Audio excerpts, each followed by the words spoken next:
Eh bien bonjour à tous. Donc une petite vidéo pour expliquer la multiplication de deux nombres décimaux. Beaucoup d'entre vous savent le faire, d'autres sont un petit peu mal à l'aise, mais surtout c'est pour expliquer d'où ça vient. Donc peut-être vous seriez quand même un petit peu curieux de la méthode que vous appliquez depuis l'école primaire, et on va essayer de l'expliquer.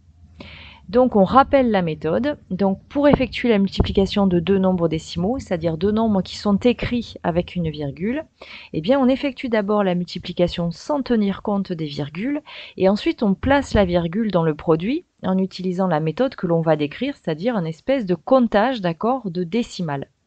Alors, on va l'illustrer sur un exemple où on vous demandait d'effectuer la multiplication de 2,34 par 1,2.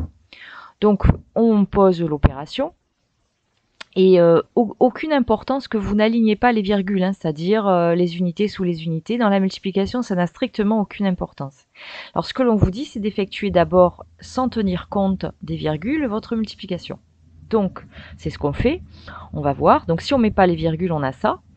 Donc on l'effectue. Bon, ça, il n'y a aucune difficulté, il n'y a même pas de retenue. Donc 2 fois 4, 8, 2 fois 3, 6, 2 fois 2, 4. Et ensuite, une fois 234, on rajoute le 0.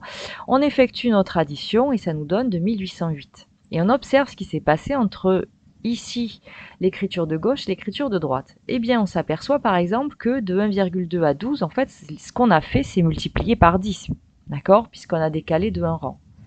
Ici, de 2,34 à 234, on a multiplié par 100, puisqu'on a décalé de 2 rangs. Donc, bilan, entre cette multiplication et celle-ci, on a multiplié par 1000.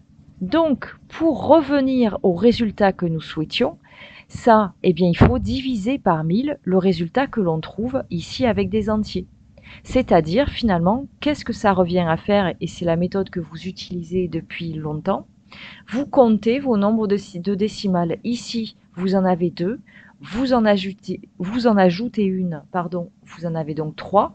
Et donc, il faut vous retrouver avec 3 décimales à la fin. Parce que, c'est ce qu'on vient d'expliquer, vous avez donc ici multiplié par 100 et puis par 10, donc par 1000. Et bien à la fin, n'oubliez pas de rediviser par 100 et ensuite par 10, c'est-à-dire donc par 1000. Voilà. On vous demande d'effectuer la multiplication donc de 45,243 par 6,3 puis une autre.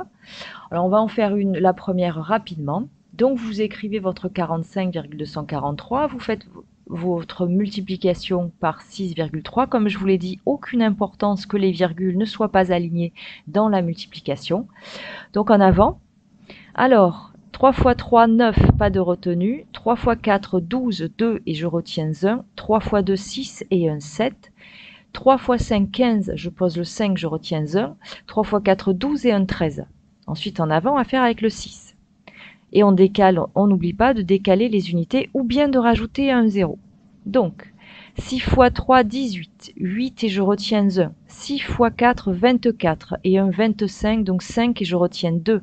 2 fois 6, 12 et 2, 14, donc 4 et je retiens 1.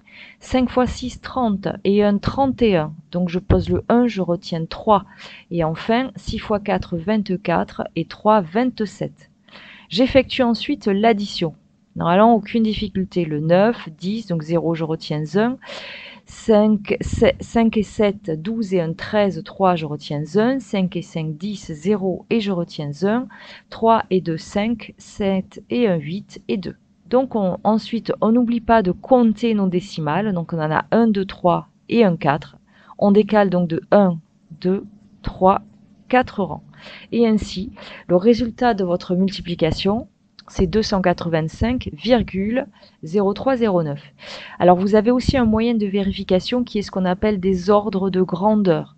C'est-à-dire, en gros, pour savoir est-ce que vous allez être plutôt dans les 28, c'est-à-dire vous auriez décalé d'un peu trop, ou bien si vous mettez votre virgule ici après le 0, vous êtes au-dessus de 2800, etc.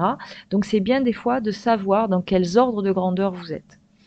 Alors ici, par exemple, 45 et quelques, on dit que c'est à peu près 50. Ben 50 fois 6, vous êtes à 300. D'accord?